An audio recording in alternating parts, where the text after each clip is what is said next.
Welcome back to part 2 of my conversation with Dr. G. We're picking it back up on the question of how do aspiring leaders maintain credibility, which is kind of one of those really big things. There's lately authenticity and vulnerability. I may have used those words a couple of times, but what is like also ultra important is credibility. And Dr. G is going to share her insight and what she does to maintain credibility, which you can absolutely take and apply into the way you show up.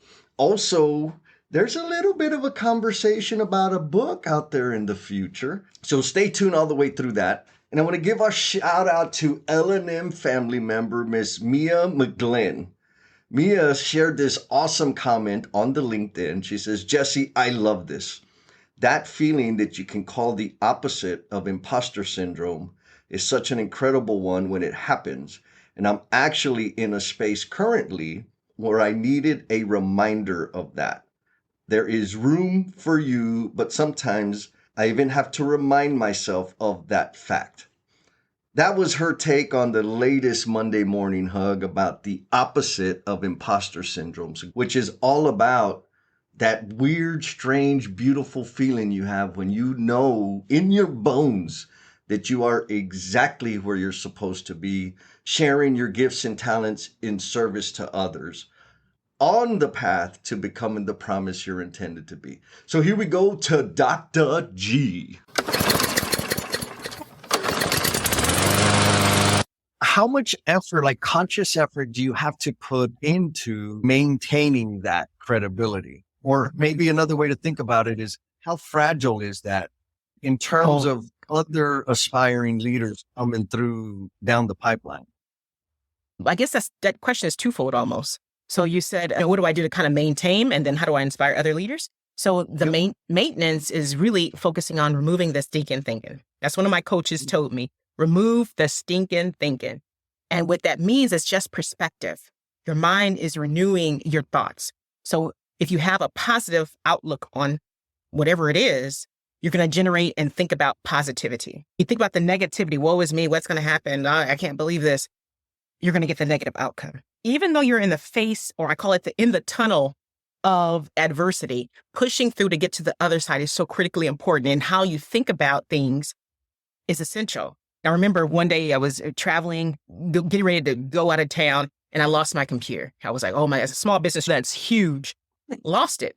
And then all I could think about was, oh, what's going to happen when I get to the other side of the tunnel? What's going to happen if I can just get there, not worry about this? Yes, I'm upset that I lost my computer. But if I can just move forward, there's something so amazing that supposedly this distraction is trying to deter me from getting to.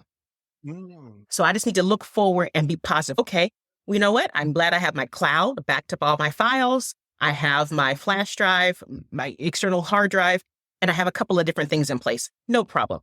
And then sure enough, about time I had that positive outlook, I remember getting a call from the hotel where I left at check-in. Yeah. I left the computer at the check-in desk, and they're like, ma'am, and this literally had to be 3 days it went by. I didn't know what the computer was. So they called me and they're like, hey, ma'am, you have this thing. Or even just there's so many different situations that I've had a chance to go through adversity after adversity. And just my beautiful part is just stand still. In the heat of the stress, the craziness, life will throw you so many different curveballs that for me, especially in my own journey, have, almost allowed me or pushed me, forced me to be crushed. But I took those critical moments and allowed it to move forward with trajectory, with such hope, with such passion. Of course, they were very difficult to get through when I'm in that moment. But I had to pause, stand in it, and look forward to the next. I got to get there because I know something great is going to be, to make me have perspective, to make me have insight, to make me use my tests as a testimony for others. And so you talk about how I help others, and it's just by sharing these stories. I was talking to one of my mentors. Oh my gosh, this story. So I was talking to one of my mentors recently, and she has this amazing house in Bel Air. She is an amazing woman. She's done a lot in her career. I look up to her. She just walks with such class and such poise. And you would never think that her story was as as challenging as her story has been to get her to where she's been, because she just carries it with such grace. And so she talks about, as she sows seeds in my life, about this drive that she had to have to get to where she is. And so I use that same thought process to encourage those who are coming in industry, those who are maybe middle managers or interning, to say, you can do it too. Just because you see Dr. G. Yep. I've had struggles. I've had hardship. I had heartbreak. I've had loss. There's all these things that if you allow it through your thinking to take you down, it'll take you down. But why not think about these things as positives? Like, this is building experience so that I can empower others. Because there's no one perfect walking person. Everyone has a story and a triumph. Like, I love your stories and hearing your stories, especially in your leadership book, the different journeys that you have provided to the world to hear about, to say it's okay to not be okay, but it's not okay to stay not okay. 100%. We are here to serve others.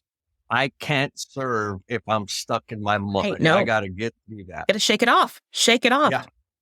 Learn. There's a lesson in every dark time. It is. What's the lesson? How can I Ooh, share it? yeah. That's how I frame it. Like, when it's sucking and hurting and Oh, it's the worst though. Okay. Oh, it's the worst, but you got to push through. That's the hard part. That's This is the thing I like to say. What's for you is for you. Nothing meant for you will pass you by. Ever. Nothing meant for you will ever pass you by. It's you yours. ain't going to lose. Yeah. You ain't going to miss it. Yeah. It's yours. You just got to get it. Right. If you can't get it laying down. Nope. Yeah, that's true. That part. I forgot about that. I need to add them back into my thought. Because sometimes it's just a step ahead. Yep. But if I quit, Woo-wee. Too short. right? Just So short. close. So close. Right. So close. I mentioned a couple of things that aren't surprising, but I want for the young L&M family member out there that's kind of confused. Like, wait a minute. She's the woman that has everything. She's got 2 PhDs, but she has a coach and a mentor. Why would you need a coach and a mentor if you have, I'm confused. Can you clarify the value of that? Oh, man. They're powerful. You think about the coach and the mentor are in places that I want to go with my own personal career, my personal journey. What better way to do that? By a mentor person who, like I said, she lived in this amazing house. She has this amazing, phenomenal career. She has this, but again, she's had the journey as well, too. So how do I get to it? It's looking to people who've gone through that experience and that perspective to help me shape my perspective, especially when I'm at that pivotal point in the fork in the road. What do I do? Yeah. How do I do it? I think about one of my negotiations. I didn't know what to do. I was like, here I am negotiating this executive role. What does that look like? And again, you have to have that coach or that mentor that has gone before you to say, oh, no, you need to make sure you have this. You need to make sure your package has this and this, because you don't just take what they're offering or exiting, whatever it is. You have to have someone who has that experience and perspective, or even can connect you to the information that you need to know. Go look at this. Go read this book, something like that. And they've been pivotal in my life. Every point where I have those challenges and that adversity, I have either the mentor or the coach that gives me not the answers, but a story, a powerful story of their own journey. And then it just brings this aha moment and the light bulb comes on and I'm like, okay, got it. I feel comfort. I feel peace. I feel clarity. And I feel like I can take on the world. Yeah. And so I agree 100%. Some people, it's like, why do you need a coach? Because I'm good in some things and I'm a scrub in a lot of things. There's people that got experience a couple steps ahead of me and I want to learn. I can save myself years of learning by tapping into their experience and their knowledge. And then plus for me, I know I have a greater calling in my life. I know I have an amazing, greater calling on my life without a doubt, hands down. And I'm super excited to be on this journey. And I have these people that are just in my life to help me elevate to get there. And like I talked about when I started our conversation today, it is truly that tribe. Man, my circle is so amazing. And they love me with all my flaws and imperfections, but more so they know where I'm to help me get to where I need to go, right? And it's that elevation so that I can help impact others, not just for self.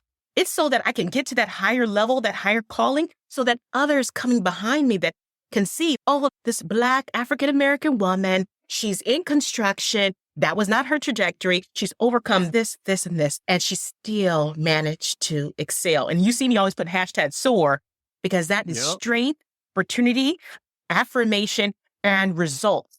That's my SOAR. Ooh, results. Result. Oh, yeah, it's got some weight on it. Okay, so you've mentioned your tribe a few times, and I'm interested to know what are the criteria you use to vet or select your tribe, the people that some of them you're standing on their shoulders, some of them you're pulling up the mountain, some of them you're holding hands with. Yep. Do you have some specific attributes or traits that you target or look for? Initially, it was people that I aspired to be like, to really impact the world. I think about one of my mentors. So I saw her, she's in all the newspapers. She did some stuff in Washington, D.C. She's ran a local agency. She's a powerhouse. And I remember finding her in an event. I go up to her and I'm like, I want you to mentor me. She says, okay, nothing. And I tried to message her on LinkedIn and nothing. So there was this amazing program by the National Association of Women Business Owners, NAVO, that I went through in 2021.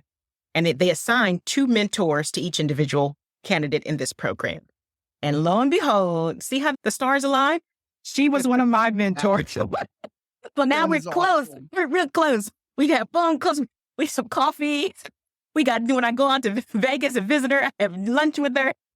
I said, look how the stars align. And that's why I know it's confirmation. My life has such a calling on it for a higher thing. Because I'm like, what are the odds of that happening? Mm-hmm. And I told her, I'm like, remember this? We took this picture at this event, and here we are now having a friend, it was just a random picture, but now we're having lunch, intentionally having lunch about our career, about my career. I'm sharing with her what I'm going through, the vulnerability. That's another thing that helps me too, identify. I think my other one, the one who I talked about has this amazing home and this life career. She reached out to me, same program, reached out to me at a really pivotal point in my life where I was making a change. And the connection happened because of vulnerability. Far too often, I think when we're having our relationships with our mentors or mentees, we're trying to solve a problem or coach. But I had a chance to explain to her really some core things that I was dealing with as a leader. And she was able to share stories with me about her leadership challenges, adversity, overcoming, winning. It just went on. And from now, she's like almost like she called me her second daughter because we've gotten that close over the years, dealing with some stuff in negotiations. What do you think about this? Coaching me through it and also mentoring me through that whole process as well, too. It's been phenomenal. It's truly that transformation and just vulnerability, because far too often I was like guarded. Oh my gosh, what do they want to know? Why do they want to know that? Is that going to be in the newspaper? Now I'm just like, you know what? It is what it is. You know what? Just a regular person who has a tribe, who has some hardship, but able to look at it positive and again, think about where I'm called to be. Done. And I'm a mama too. Got a 13-year-old. Really? I got a 13-year-old autistic son who is amazing. It took me a while to get to that realization because I was for so long as a parent trying to guard my child. Because in this space as DEI professional, I see it. I see the discrimination, the treatment of those who are different. So I didn't want my son to go through that. I didn't want my son to be faced with that. But I also came to the realization, I need to support him in his difference. I need to support him in his uniqueness because he's not like others. And that's okay. Yeah. And it made me a stronger advocate. It made me really focus on the growth for those who had differences, learning disabilities. And I remember going to this one Comerica event. Comerica recognized me for Woman of Empowerment. And they had an event. I'm blown away. Okay, that's a whole nother story. You didn't know? Yeah. No. Okay, I'm watching TV. Wait, it's a Laker. Okay, I have to tell the story. I'm watching a Laker game.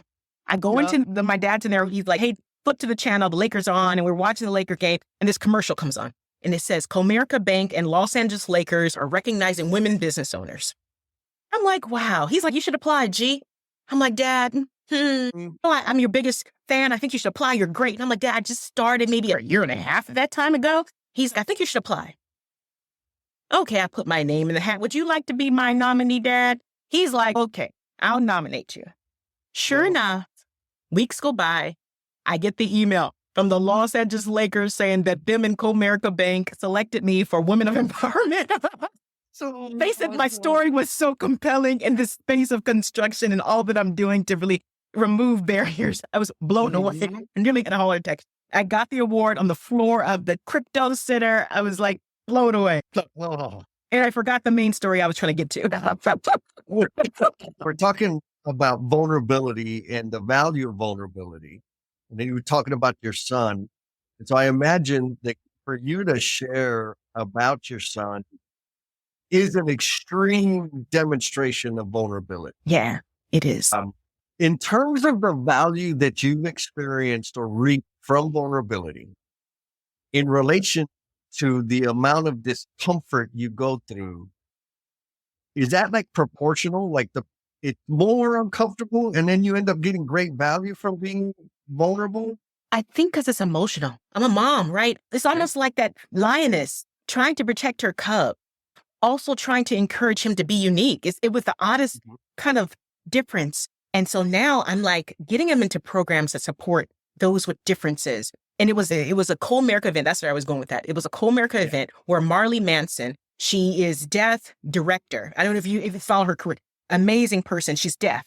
And so she had a translator on stage and she was talking through the translator about how us DEI professionals need to not forget the A, the accessibility. Far too often we're advocating. We're only looking at diversity. We're only looking at equity and inclusion, but the accessibility. And then I thought about it. I said, from that point on, I'm going to help elevate the conversation on accessibility, especially in my own journey as a mom of a child with autism who for so long, I wanted him to blend in, but he is so unique in how he thinks. He's smart. He's amazing. And how I found programs to support other parents that are speaking out, like saying, I have the same issue that you used to have. Really? And now I'm feeling empowered. I'm feeling strong. I can support him. He's in baseball. He started football flag. Snoop Dogg has a flag football team that supports neurodiverse students and those with disability. Who knew? Snoop Dogg, right? He's in that football league. Then I have him all in this cooking class and he does so many different things, but it was just making sure that I tapped in to what he needs rather than being in my own way as a lioness and protecting the herd, which sometimes you got to get the cubs out there. Go cub and grow. Yeah. Ain't it funny how most of the stuff we're just in our own way about? Yeah. You have kids? Do you have kids, Jesse? I've got a daughter. I've got a 24-year-old daughter. I do, but I don't qualify, I would say, as a father because I did zero to raise her. And that's one of the things, those painful decisions, missed opportunity, regrets, even that's probably the one that I have in my life. Yeah. But the beautiful part is you have the now. You still have the now to build that relationship moving forward. And that's 100%. What no one can take away from you. You have the now. Yes, ma'am. And that's part of the motivation for me to stay on, well, I can't say straight and narrow, maybe slightly twisted and narrow path that I'm on now. I'll just leave that alone because I was willing to ask the question, but I was like, oh, you're interviewing me. Yeah, no, ask the question, girl. You're good. Now, I've spilled my guts in a book. I've got 2 books behind me, but I spilled most of my guts in one. And word is, you're messing around with the book yourself. Is that true? Yes. I'm super excited. Super, super, super excited. It's been something of interest for some time now, and it's going to be looking at behind my smile, the journey in the journey. I have many different focuses on talking about the tribe, like I touched on a little bit earlier, removing the excuses, removing the distractions, and focus on your calling, walking in your power as a leader, and especially as a Black leader. Removing the stinking thinking. That's one of my coaches' things. I'm going to talk about that. Removing that stinking thinking and how that can play a role in how you show up and be optimistic. Oh, my goodness. Is there like nuggets? I need nuggets. No, the L&M tribe needs nuggets. The L&M family members out there, in terms of finding finding their calling. Yep. Finding your calling. What's the recipe? Or maybe 1 or 2 ingredients without giving the whole book away. It's really just pausing long enough to figure out what brings you joy. What really brings you joy? When it boils back, like I knew policy. Policy was something that I was good at, something I loved looking into. And then now, of course, I'm into contracts. So what I'm hired to do is look at these contracts, making sure that we're meeting our deliverables, mitigating those risks, holding the line, developing programs that are inclusive, and working in teams. So it's finding that calling. Again, I want to impact others. I want to change people's lives so that they can change their future children's lives, if they don't have children, or their current children's lives. Yes. Generations, right? Generations, If we yeah. impact one person, we can change We can change impact it. generations Right. down This the is line. simple stuff, especially in this space of inclusion. Removing barriers so that others can have not a job, but a career in construction, not a contract, but multiple contracts and constructions. Thinking about youth engagement, thinking about maybe I didn't think about construction as an opportunity. It doesn't have to be a plan B or I didn't get accepted to. It can be, this is my first selection. And I can come out making probably more than Dr. G did with her doctorate degree because she's paying back the doctorate degrees. She's still paying those. Oh, yeah. That's the other side of it. So you said like pause, find out what brings you joy. And in this idea of pausing, what came to my mind immediately was reflection, notching out time to self-reflect and introspect. What is your reflection, introspection habit look like? One, I sit and think. When I do get time to sit and think, I try to make out that time. And it's usually in the mornings where I have a couple of minutes by myself, just in isolation. Either I lay in bed or I get up and I just think about what I want to happen. I have my goal sheet and I go through every area from finance to personal to spiritual to financial. And I look at all those in my head, look at all those areas of, I haven't written down, but this particular analogy is when I think about every single one that I want to work on. And then from there, pray. And then from there, journal. And then from there, reflect on the journaling at the end of the day. And then reflect on what I did throughout the day. Did I really set up my day to meet those goals that I talked about in the beginning part? Then also, is it part of alignment? My day, was it aligned with what I'm trying to get to, those goals? Yep. And then I reflect on, okay, what could I do different tomorrow? What does that look like? Yeah, and I'm up super early.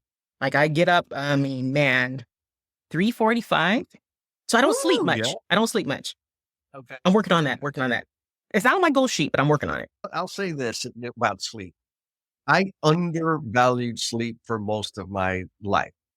When I say that, I'll say like the last 2 years, I've made sleep an important focus of my day. On that note, though, I don't agree that everybody needs 8 hours, right? Because I know I can get 8 hours. Like it's work for me to get 8 hours of sleep.